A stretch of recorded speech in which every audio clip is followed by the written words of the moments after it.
Ya, ada satu pertanyaan yang mengatakan bahwa belum ada kepastian Paulus ini dari muda sampai umur 50 itu adalah seorang perjaka ataukah Paulus sudah menikah. Memang tidak ada kepastian, tetapi tadi saya sudah membahas dengan beberapa argumentasi bahwa kemungkinan besar Paulus sudah menikah. Nah, kemungkinan besar itu apa? Argumentasinya apa? Yang pertama, mandat budaya. Yang kedua, Paulus adalah seorang Farisi. Orang Farisi itu wajib menikah. Kemudian yang ketiga, itu berkenaan dengan statusnya sebagai seorang rabi. Kita tahu bahwa Paulus adalah murid dari Rabi Gamaliel. Nah, kemungkinan besar ya 95% murid Gamaliel itu pada akhirnya nanti kalau sudah lulus dia menjadi rabi. Nah, dalam tradisi Yahudi, seorang rabi itu wajib hukumnya menikah. Kenapa? Karena rabi ini adalah teladan masyarakat. Maka rabi harus menunjukkan bahwa kehidupan pribadinya itu baik, dapat menjadi teladan, dan juga secara keluarga, seorang rabi juga harus menjadi teladan. Itu berarti bahwa seorang rabi harus punya istri, supaya jadi teladan keluarga. Maka dalam sistem adat istiadat Yahudi, sistem keagamaan Yahudi, seorang rabi wajib hukumnya menikah. Paulus adalah seorang rabi. Kemudian ada dua ayat.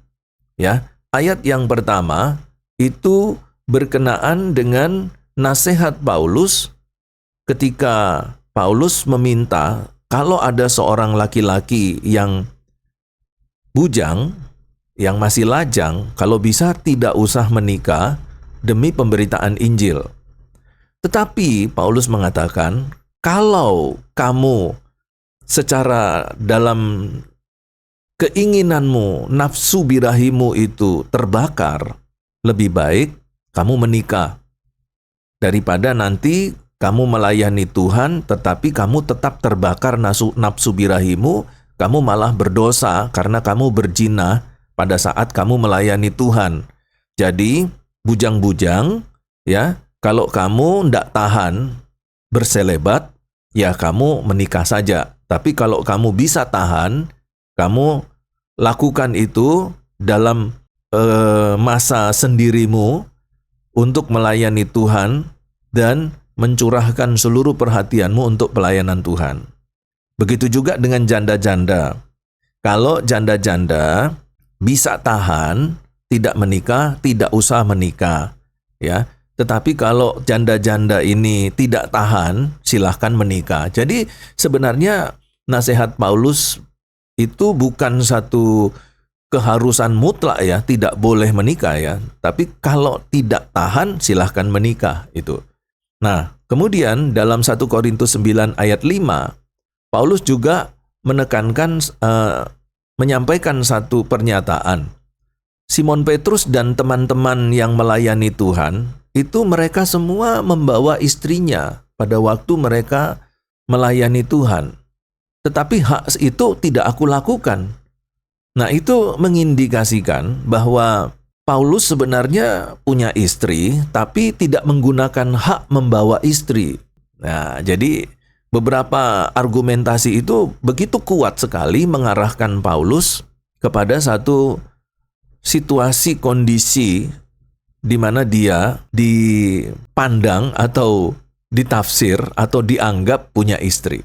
Nah, tetapi terlepas dari pernyataan apakah Paulus ini sudah punya istri atau tidak, nah, ada satu pertanyaan bagi seorang Yahudi. Kalau dia tidak menikah, apakah dia berdosa? Nah, ini adalah pertanyaan yang lain. Kalau kita perhatikan dari konteks Alkitab, yaitu bahwa setiap orang, ya, laki-laki dan perempuan, itu harus melaksanakan mandat budaya, yaitu hidup di dalam pernikahan. Ya, seorang laki-laki akan meninggalkan ayah dan ibunya dan bersatu dengan istrinya. Jadi ini adalah mandat budaya. Kenapa semua orang perlu dan harus menikah? Karena ini sudah diatur oleh Tuhan sedemikian rupa supaya manusia itu bisa tetap mempertahankan keturunannya dan dari keturunan yang ada itu dapat memelihara bumi. Yang kedua adalah bahwa seorang manusia itu sudah disetting oleh Tuhan itu memiliki nafsu birahi. Nafsu birahi ini sebenarnya digunakan untuk satu rangsangan seseorang itu bisa mempunyai keturunan. Ya, satu pasangan itu bisa punya keturunan. Ya, kalau tidak ada nafsu birahi, maka tidak akan pernah ada seorang perempuan itu hamil dan melahirkan, ya. Itu perlu nafsu birahi dari sisi laki-laki dan sisi perempuan. Dan hubungan laki-laki dan perempuan itu sah resmi dan tidak berdosa ketika ada di dalam satu keluarga. Tetapi hubungan laki-laki dan perempuan itu akan menjadi berdosa dalam bahasa yang bukan dalam bahasa agama ya, tetapi dalam bahasa ilmu sosial, melakukan kejahatan. Jadi kalau seseorang itu tidak menikah, dalam konteks dia sebagai laki-laki dan perempuan yang punya nafsu birahi, mau tidak mau ya, nafsu birahi ini akan muncul ya. Keinginan untuk berhubungan dengan lawan jenis itu akan muncul. Itu alami ya. Laki-laki dia akan mengalami keinginan itu ketika kantung spermanya penuh. Seorang wanita juga akan mengalami keinginan libidonya, ya, libidonya itu akan meningkat ketika dia mengalami 1 minggu sebelum dia menstruasi dan 1 minggu setelah dia menstruasi. Ini adalah jam-jam biologis bagi laki-laki dan perempuan berkenaan dengan libido. Dan kalau ini tidak disalurkan dalam hubungan keluarga, yang terjadi adalah kejahatan. Nah, itu sudah terbukti dalam kehidupan masyarakat Sodom dan Gomora. Ya, mereka tidak hidup di dalam pernikahan, tetapi hidup dalam hubungan bebas laki-laki dan perempuan.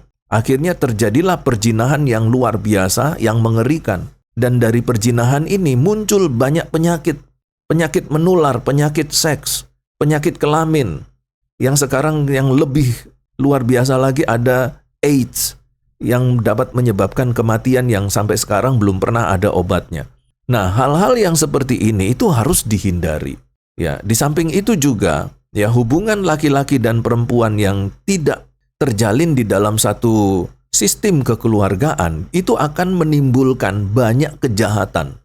Pembunuhan, iri hati, dengki, amarah. Jadi penyebab utama dari dosa itu juga adalah bagaimana seorang laki-laki dan seorang perempuan tidak mampu untuk menjaga libidonya gitu.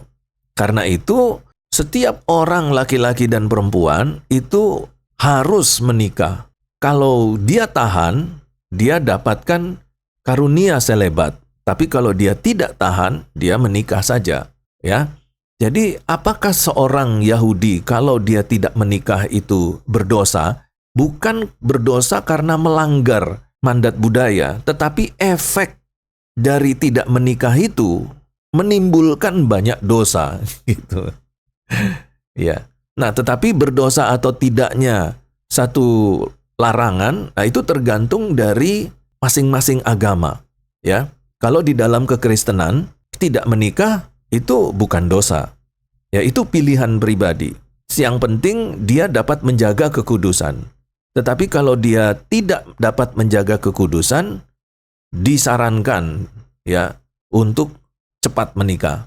Tetapi ada juga agama-agama lain yang mewajibkan itu. Kalau tidak, maka dia dianggap melanggar. Ya, salah satu agama Yahudi. Gitu ya. Justru karena perintah inilah, maka semakin kuat argumentasi yang mengatakan bahwa Paulus itu harus menikah. Ya, karena kalau Paulus tidak menikah sebagai seorang Farisi dan sebagai seorang rabi, sebagai seorang masyarakat Yahudi, dia dianggap melanggar ya, perintah mandat budaya dari Yahweh. Karena itu dengan adanya perintah itu mewajibkan Paulus untuk mempunyai istri. Dan itu membuktikan, lagi-lagi membuktikan bahwa Paulus memang hidup di dalam pernikahan. Gitu ya.